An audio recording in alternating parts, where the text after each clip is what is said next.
नमस्ते साथियों, आपका स्वागत है हमारे चैनल डस्क एंड ड्रीम्स पर। कपास ऐसी कहानी है जो गांव की मिट्टी, किसान की मेहनत और उसकी अनकही पीड़ा को एक साथ पिरो देती है। ये कहानी सिर्फ एक फसल की नहीं, बल्कि उस मेहनतकश जीवन की है जो हर मौसम अपनी किस्मत को खेत में बो देता है।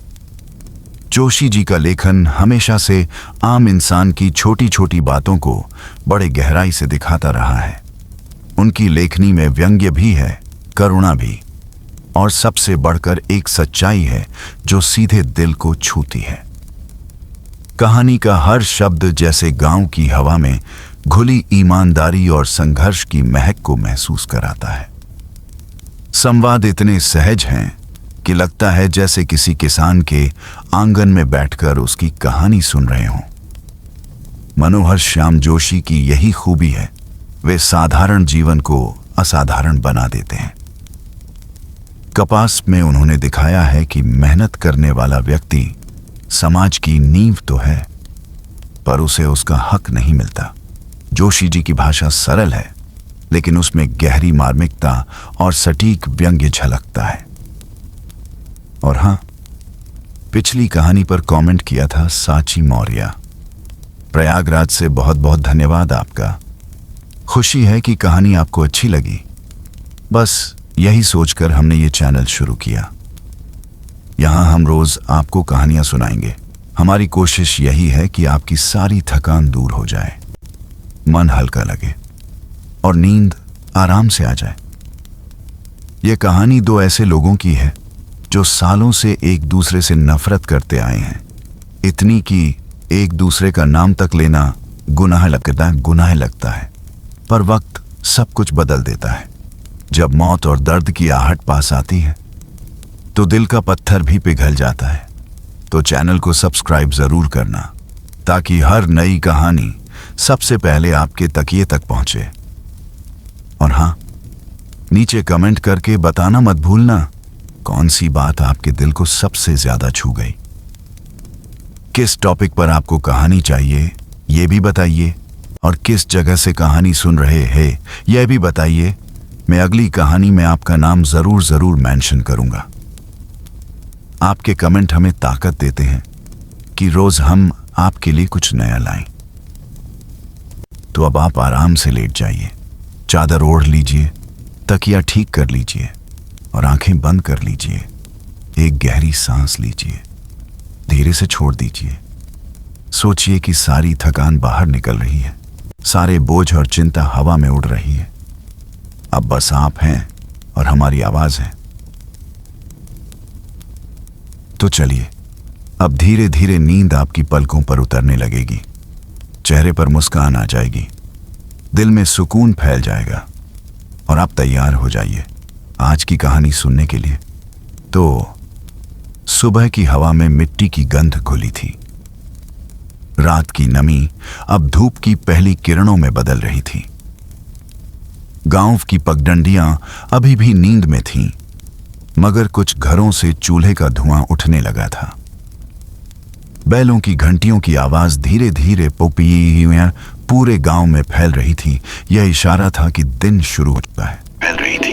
गांव का नाम था भुजरिया, छोटा सा, धूल भरा पर अपनेपन से भरा गांव। यहां हर घर मिट्टी का बना था, दीवारों पर उखड़ा हुआ रंग और दरवाजों पर लटकते पुराने पर्दे।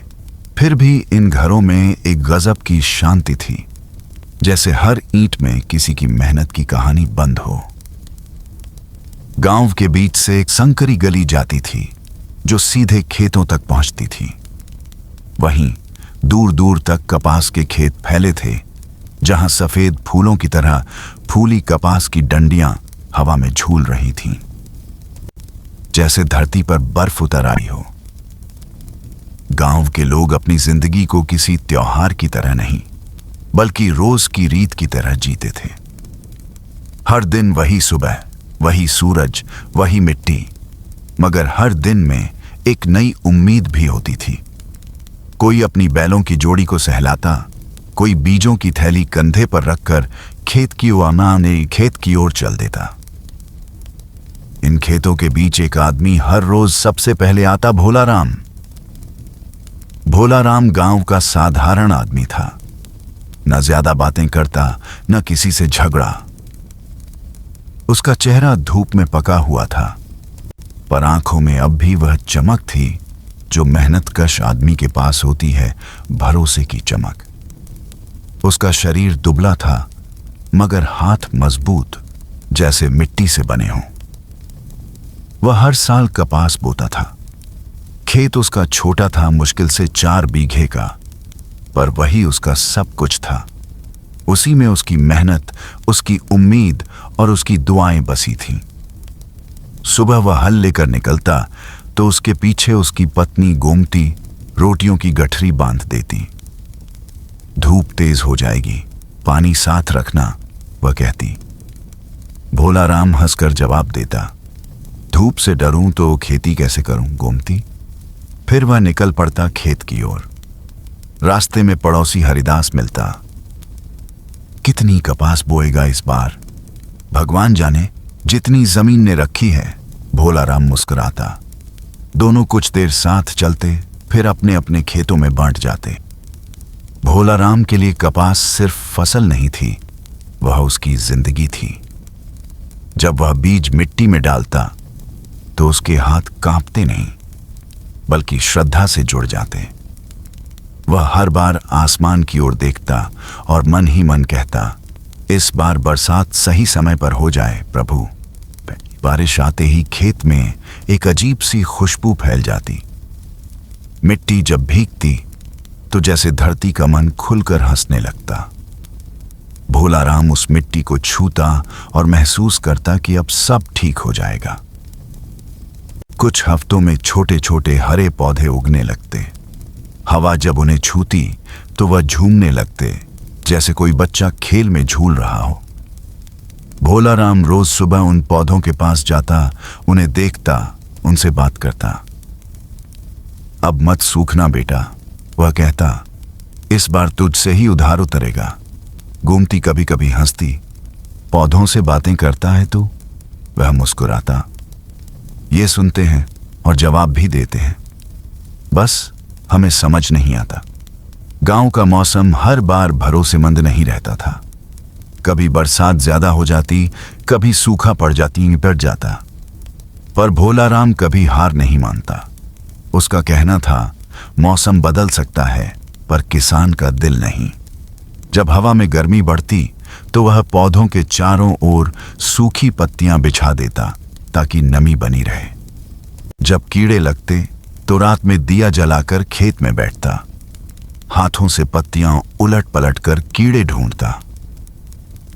कभी कभी उसे लगता जैसे वह खुद मिट्टी का बना है, वही उसका शरीर, वही उसकी सांस। गांव के लोग उसे थोड़ा सनकी मानते। अरे भोलाराम तो पागल है अपनी कपास के पीछे, कोई कह देता। पागल नहीं, कोई दूसरा जोड़ता, बस अपनी मिट्टी से ज्यादा प्यार करता है। और सच यही था, वह अपनी जमीन से उतना ही जुड़ा था जितना कोई मां अपने बच्चे से। कपास उसकी पूजा थी, उसका धर्म, उसका सपना। जब कपास का पौधा बड़ा होकर फूली डालियां निकालता तो खेत का नजारा बदल जाता। सफेदी की चादर सी बिछ जाती, दूर दूर तक जैसे कोई दुल्हन सज गई हो। भोलाराम उस नजारे को देखकर ठहर जाता, कुछ पल चुप रहता। उसकी आंखों में चमक आ जाती, जैसे उसने अपना जीवन देख लिया हो। वह कहता, देखो गोमती, ये देखो हमारी मेहनत का फल। गोमती उसके साथ खड़ी होकर मुस्कुराती। बस सब भगवान करे मंडी में दाम भी मिल जाए। भोलाराम की मुस्कान थोड़ी ढीली पड़ जाती, पर फिर भी वह सिर हिलाता, इस बार सब अच्छा होगा। रात में जब घर लौटता तो उसके कपड़ों में कपास के रेशे चिपके होते। वह उन्हें झाड़ता नहीं था। उसे लगता था ये उसके बच्चे हैं, उसके सपने हैं। कभी वह चारपाई पर बैठकर कपास के रेशे उंगलियों में उलझाता और कहता, देखो गोमती, इस सफेद चीज में कितना जादू है, नरमी भी है और भार भी। गोमती गलती समझ नहीं पाती, क्या भार। वह मुस्कुराता, मेहनत का। दिन बीतते गए। कपास अब तैयार थी। खेतों में सुबह सुबह औरतें टोकरी लेकर निकलती। कोई गुनगुनाते हुए फसल तोड़ता, कोई कपड़े के किनारे में कपास भरता। हवा में हंसी की आवाज मिलती और खेत एक त्योहार सा लगता। भोलाराम बीच में खड़ा होकर सबको देखता। उसके चेहरे पर सुकून था। हर पौधा अब उसे पुकारता सा लगता।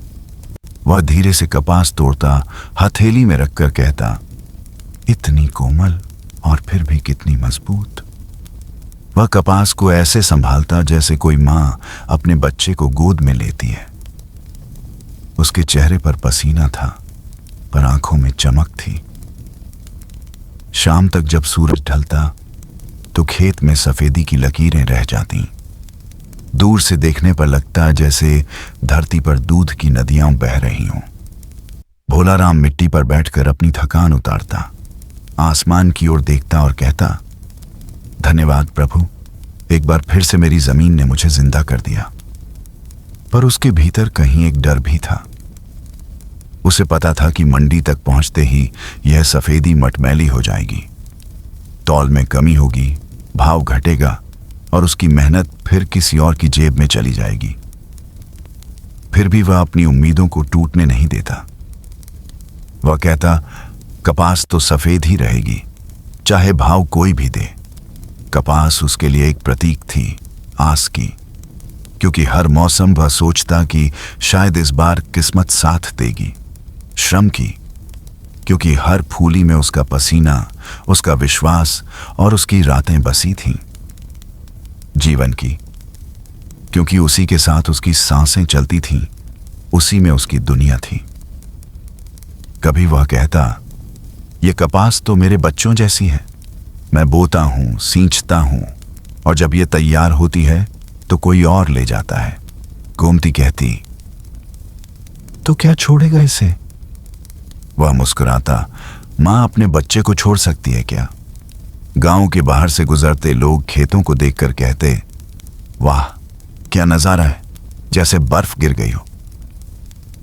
पर किसी ने यह नहीं देखा कि उस बर्फ जैसी सफेदी में कितनी धूप जली है, कितनी नींदें टूटी हैं, कितने सपने पिघले हैं। भोलाराम जानता था कि कपास के इन रेशों में उसका लहू भी है, और यही उसे सबसे ज्यादा गर्व देता था। शाम का आसमान अब हल्का नीला था। पक्षी लौट रहे थे। दूर मंदिर से आरती की आवाज आ रही थी। भोलाराम खेत की मेड़ पर बैठा था, हाथ में कपास का गुच्छा लिए। वह उसे हवा में उछालता और सफेद रेशा हवा में उड़कर दूर चला जाता। वह मुस्कुराता, जा बेटा उड़ जा, शायद इस बार कोई तेरी कीमत समझे।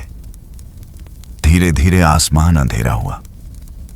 गांव की बत्तियां झिलमिलाईं। भोलाराम उठा, अपने कंधे पर कपास की टोकरी रखी और घर की ओर चल दिया। उसके कदम थके थे, पर दिल भरा था। उसे नहीं पता था कि आगे क्या होगा, अच्छे दाम मिलेंगे या फिर वही निराशा। लेकिन वह जानता था कि उसने अपनी जमीन को निराश नहीं किया, क्योंकि उसके लिए कपास सिर्फ एक फसल नहीं थी, वह उसका जीवन था। खेतों से लौटते हुए किसानों के चेहरों पर धूप की तपिश के निशान थे, और उनके पैरों के नीचे की धरती में उस साल की कपास की खुशबू अब भी बाकी थी। किसान अपनी फसल लेकर शहर की मंडी की ओर निकल पड़ा था। मन में एक उम्मीद थी कि इस बार शायद दाम ठीक मिल जाएंगे। बैलगाड़ी में रखी कपास के ढेर को वह बार बार देखता, हाथ से छूकर परखता, जैसे किसी अपने बच्चे के बालों को सहला रहा हो। उस कपास में उसकी मेहनत थी, उसकी रातों की नींद, उसकी पत्नी की प्रार्थनाएं और उन बच्चों की आंखों का उजाला था जो नए कपड़े के सपने देखते थे। लेकिन जैसे ही वह मंडी के फाटक के भीतर पहुंचा, एक अलग ही दुनिया उसका इंतजार कर रही थी। चमकते जूतों वाले व्यापारी, कागजों के ढेर में डूबे मुनीम और बिचौलियों की वह भीड़ जो किसान की आंखों में झांककर उसके अनुभव की नहीं, उसकी मजबूरी की कीमत तय करती थी। कितनी है कपास? एक बिचौलिया बोला, उसके लहजे में एक सूखी औपचारिकता थी। लगभग 10 मन, किसान ने धीमी आवाज में कहा। हूं, कपास थोड़ी कच्ची लगती है, बारिश में गीली हो गई होगी, बिचौलिया बोला, बिना देखे, जैसे पहले से तय हो कि क्या कहना है। नहीं साहब, धूप में सुखाई है, एकदम साफ है। किसान की आवाज में विनम्रता थी। बिचौलिया हंसा, अरे भैया, हमें मत सिखाओ, रोज यही माल आता है। अच्छा देखो, 12 रुपये मन देंगे, ज्यादा नहीं। किसान चौंक गया।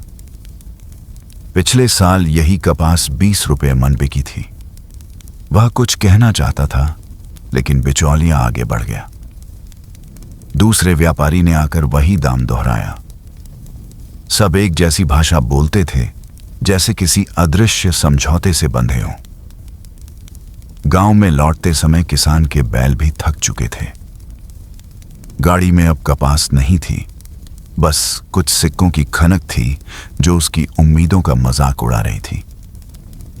घर पहुंचकर उसने पत्नी की ओर देखा। वह कुछ नहीं बोली, बस उसके चेहरे की झुर्रियों में सब कुछ पढ़ लिया। कितना मिला? बस इतना ही। इतने में तो बीज भी नहीं आएंगे अगले साल के। हां, लेकिन क्या करें, मंडी में सबने मिलकर कम दाम रखा। रात में जब घर के आंगन में वह चुपचाप बैठा था, दूर से भुने चने की महक आई। उसकी बेटी ने पुराने कपड़ों से रुई निकालकर गुड़िया बनाई थी। बाबा देखो, कपास की परी। किसान मुस्कुरा दिया। उसे लगा, यही तो है कपास मेहनत का सफेद फूल, जो हर साल उगता है, हर बार किसी न किसी हाथ में कैद हो जाता है, और फिर भी अगली बरसात में वही उम्मीद लेकर धरती से सिर उठा लेता है। लेकिन मंडी का खेल कभी नहीं बदलता। अगले हफ्ते गांव के और किसान भी अपनी फसल लेकर गए। सभी को वही कहानी सुननी पड़ी, कपास में नमी है, मार्केट डाउन है, गुणवत्ता ठीक नहीं। व्यापारी तो जैसे एक तय स्क्रिप्ट बोलते थे, और किसान वही पुराने संवाद दोहराते थे। साहब, मेहनत बहुत की है, बारिश ठीक नहीं थी, बीज महंगे थे। पर कोई सुनता नहीं था। बिचौलिए बीच में मुस्कुराते हुए सब कुछ जोड़ते बांटते, और अंत में किसान के हिस्से बस वही कुछ मुट्ठी भर रुपए रह जाते। वहीं व्यापारी, जो दिन में उसकी फसल को घटिया कहते थे, रात को वही कपास दोगुने दाम पर मिलों में बेच देते।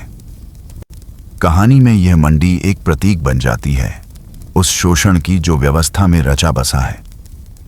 किसान वहां अकेला नहीं है, लेकिन उसकी लड़ाई फिर भी अकेली है। न कोई उसका साथ देता है, न कोई उसकी आवाज सुनता है। सरकार के दफ्तरों में बैठे लोग भी उसी मंडी के हिसाब से अपनी नीतियां लिखते हैं। किसान बस आंकड़ा बन जाता है, इस साल उत्पादन इतना घटा, फसल नुकसान में गई। एक बार किसान ने सोचा, क्यों न कपास खुद ही बुनवाई जाए। पर बुनकर बोला, हमारे पास भी तो वही व्यापारी धागा देते हैं भैया, तुम कहां बेचोगे। सब रास्ते जैसे एक ही जाल में फंसे थे। धीरे धीरे कपास उसके लिए सिर्फ फसल नहीं रही, एक जंग बन गई थी। हर साल वह बोता, काटता, बेचता और फिर उसी शोषण के चक्र में लौट आता। फिर भी उसके भीतर एक अजीब जिद थी, इस बार देखना, कुछ तो बदलूंगा।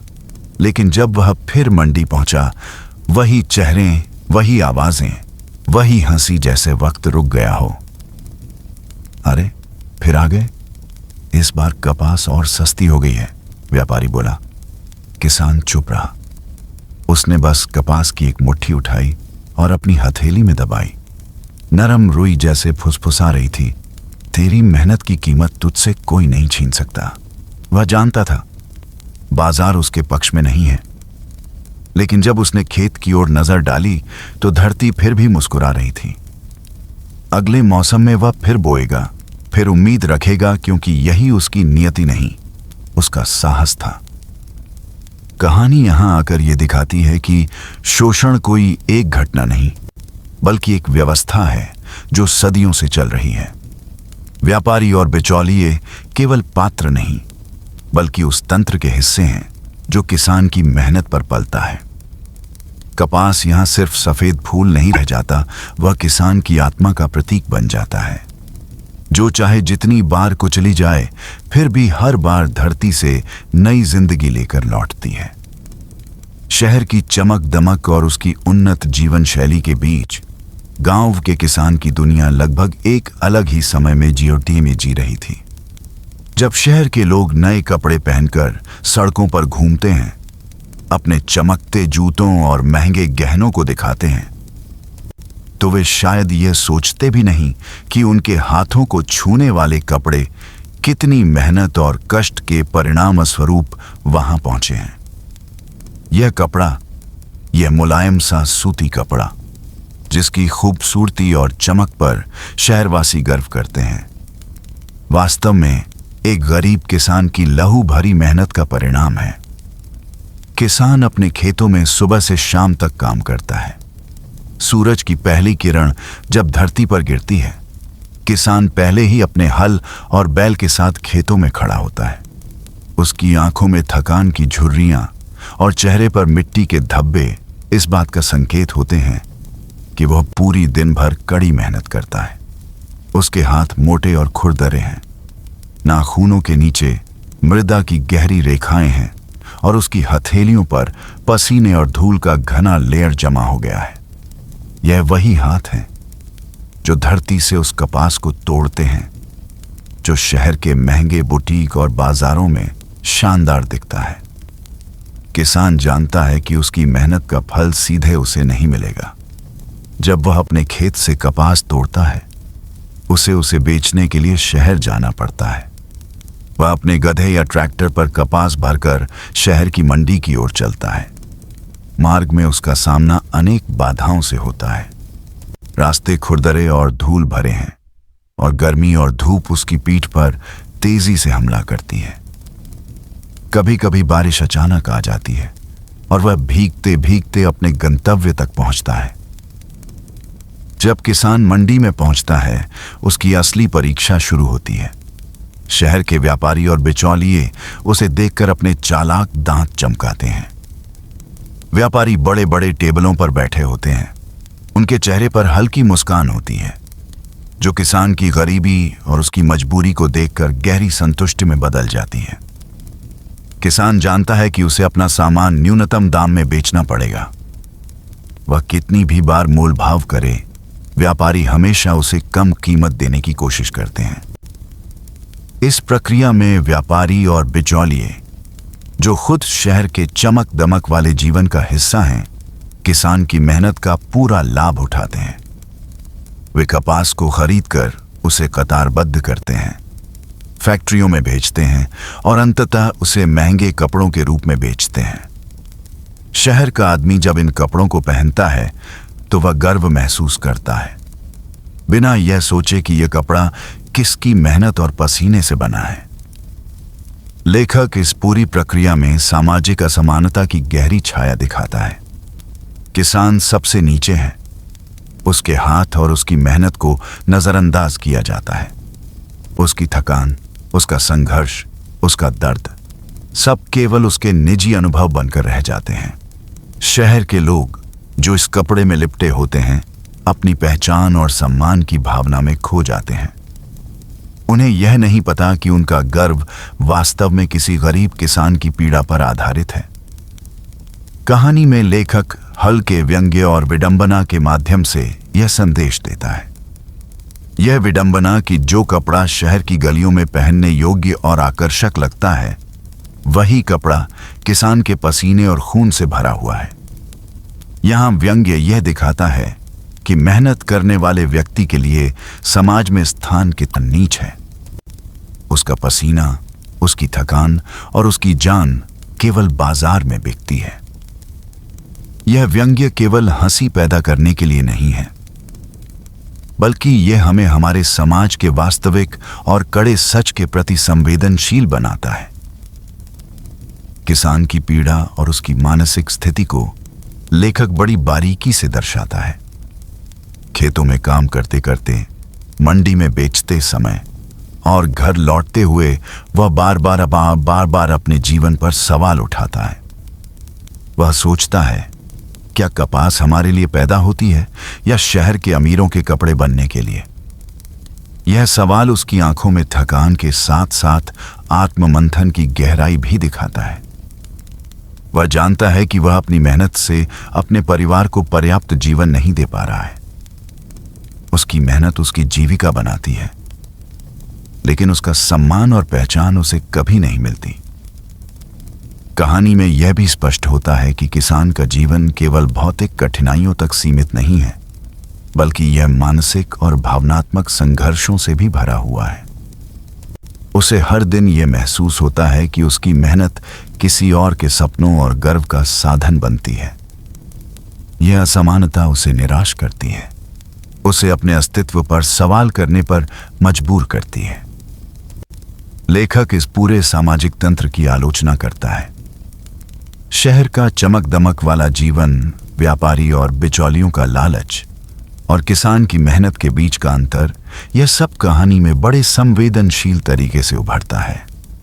लेखक न केवल इस असमानता को दिखाता है, बल्कि इसके पीछे की विडंबना और न्याय की कमी को भी सामने लाता है। किसान जब शाम को अपने खेत लौटता है तो उसकी आंखों में थकान और मानसिक भारीपन दोनों होते हैं। उसके बच्चे उसके इंतजार में घर में बैठते हैं, लेकिन उनके सामने वह केवल थके हुए हाथ और मुरझाए चेहरे के साथ आता है।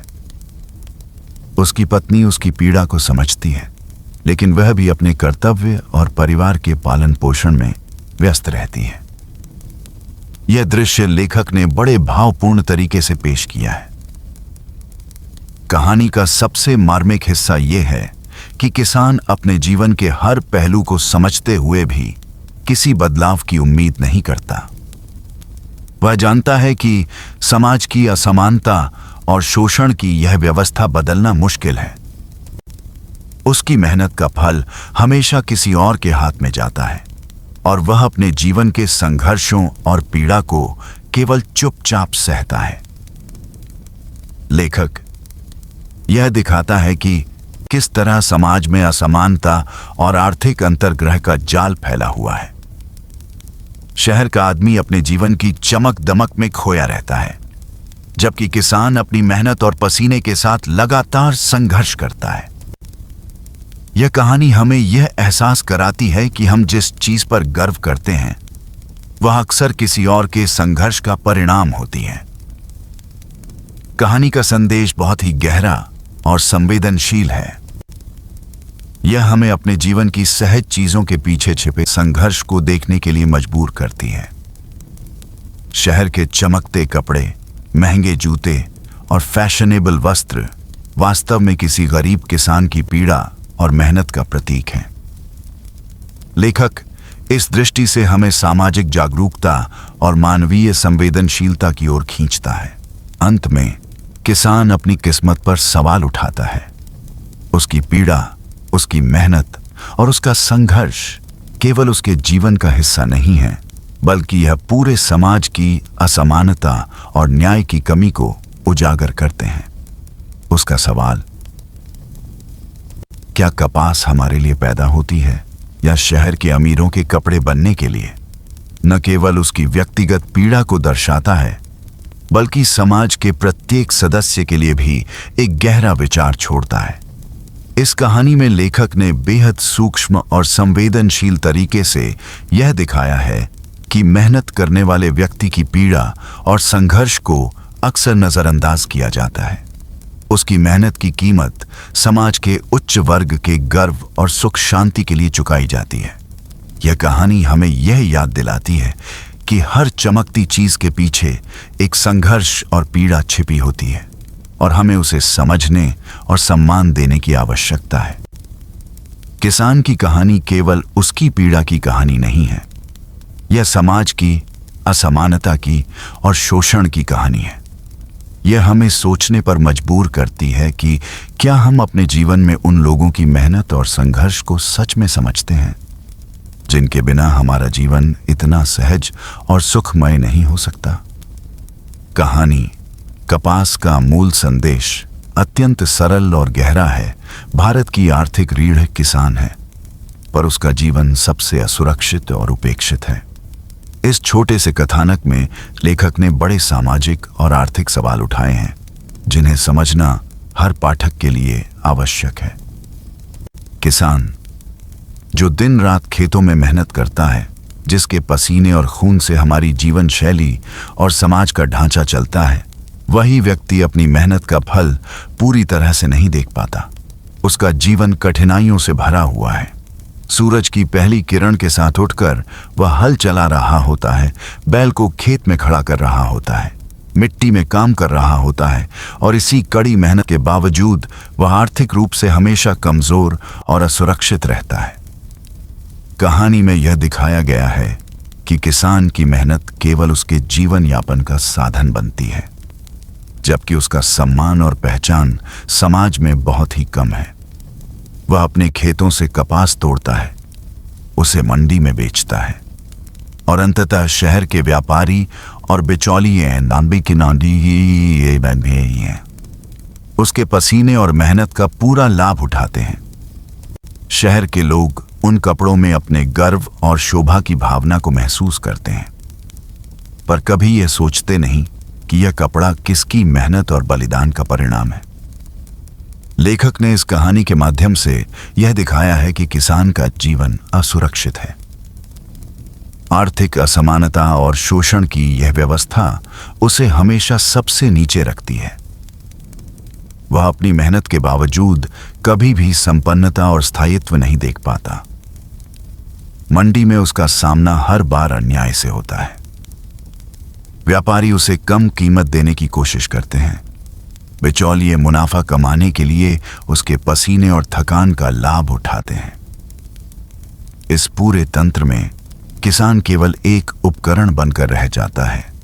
उसके मेहनत और लहू से पैदा हुई वस्तुएं दूसरों के जीवन में मूल्य और सौंदर्य भरती हैं, लेकिन उसका स्वयं का जीवन संकट और असुरक्षा से भरा रहता है। कहानी में व्यंग्य और विडंबना का इस्तेमाल लेखक ने बड़ी कुशलता से किया है।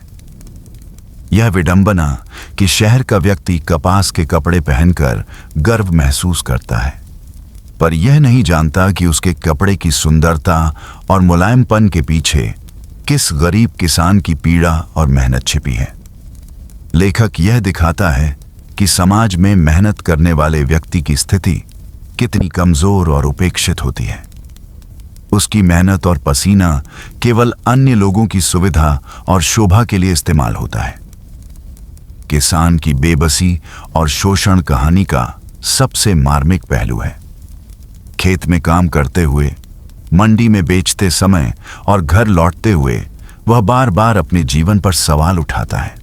वह सोचता है, क्या यह कपास हमारे लिए पैदा होती है या शहर के अमीरों के कपड़े बनने के लिए? यह सवाल न केवल उसकी व्यक्तिगत पीड़ा को दिखाता है, बल्कि समाज के हर हिस्से में व्याप्त असमानता और न्याय की कमी की तरफ भी ध्यान खींचता है। उसकी मेहनत की वास्तविक कीमत उसके लिए नहीं, बल्कि उन लोगों के लिए चुकाई जाती है जो उसकी मेहनत के बारे में कभी नहीं सोचते। कहानी यह भी बताती है कि किसान का जीवन केवल आर्थिक कठिनाइयों तक सीमित नहीं है। यह भावनात्मक और मानसिक संघर्षों से भी भरा हुआ है। वह जानता है कि उसके प्रयासों और पसीने का फल सीधे उसे नहीं मिलेगा। उसके हाथों और आंखों में थकान और निराशा दोनों स्पष्ट हैं। यह असुरक्षा और उपेक्षा उसे मानसिक रूप से भी कमजोर बनाती है।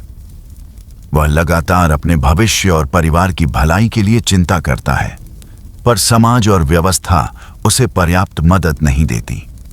लेखक ने यह संदेश भी दिया है कि भारत की आर्थिक रीढ़ वही किसान है। चाहे समाज कितना भी विकसित क्यों न हो, चाहे शहर के लोग कितने भी संपन्न और चमक दमक में क्यों न खोए हों, यदि किसान मेहनत न करे तो पूरा आर्थिक तंत्र प्रभावित होगा। किसान का पसीना और मेहनत पूरे समाज के विकास और समृद्धि के लिए अनिवार्य है, पर अफसोस की बात यह है कि वह खुद अपने जीवन में स्थायित्व और सुरक्षा नहीं देख पाता। उसकी मेहनत का मूल्य केवल दूसरों की सुविधा और शोभा में बदल जाता है। कहानी हमें यह भी सोचने पर मजबूर करती है कि समाज में आर्थिक असमानता और शोषण की यह व्यवस्था कितनी गहरी है।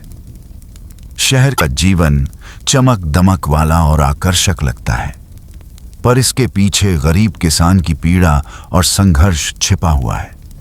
लेखक यह दिखाना चाहता है कि समाज को अपने जीवन की सरल और सहज चीजों के पीछे छिपे संघर्ष को समझना चाहिए। हम जो कुछ भी पहनते हैं, खाते हैं और उपयोग करते हैं, वह किसी न किसी मेहनतकश व्यक्ति की मेहनत का परिणाम है। कहानी का संदेश केवल किसान की पीड़ा और शोषण तक सीमित नहीं है, यह सामाजिक जागरूकता की ओर भी इशारा करता है। यह हमें यह सोचने पर मजबूर करता है कि हम किस प्रकार से अपनी जीवन शैली और सुख सुविधाओं का आनंद लेते हैं, जबकि उसके पीछे किसी अन्य व्यक्ति की कठिन मेहनत और बलिदान है। कहानी हमें यह सिखाती है कि हर चमकती चीज के पीछे संघर्ष और पीड़ा छिपी होती है और हमें इसे समझने और सम्मान देने की आवश्यकता है। अंत में किसान की बेबसी और संघर्ष कहानी का सबसे संवेदनशील हिस्सा है। उसका जीवन समाज के लिए अनमोल है। उसकी मेहनत और पसीना हमारे जीवन को आसान और सुगम बनाते हैं, पर उसे स्वयं इसके लाभ और सम्मान नहीं मिलते। यह कहानी हमें यह याद दिलाती है कि आर्थिक रीढ़े होने के बावजूद किसान की स्थिति असुरक्षित और उपेक्षित है। उसकी मेहनत और बलिदान केवल दूसरों की सुविधा और गर्व का साधन बनते हैं। कपास यह संदेश देती है कि समाज को किसान की पीड़ा, दाकाठी मानसबी पीबा, उसके संघर्ष और उसकी मेहनत को समझना चाहिए। उसे केवल उत्पादक या मजदूर के रूप में नहीं देखना चाहिए, बल्कि उसकी गरिमा, उसकी आर्थिक सुरक्षा और उसके जीवन की स्थिति पर ध्यान देना चाहिए। यह कहानी हमें याद दिलाती है कि यदि किसान का जीवन सुरक्षित और सम्मानजनक नहीं होगा, तो समाज और अर्थव्यवस्था की रीढ़ें कभी मजबूत नहीं रह सकती। कहानी की यही सबसे बड़ी त्रासदी और संदेश है। किसान हमारे समाज की नींव है, हमारी आर्थिक ताकत है, पर उसका जीवन सबसे असुरक्षित, उपेक्षित और संघर्षपूर्ण है। उसकी मेहनत का मूल्य केवल दूसरों के जीवन और गर्व के लिए है। और यही कहानी हमें सोचने पर मजबूर करती है कि हमें उसे सम्मान, सुरक्षा और न्याय देने की आवश्यकता है।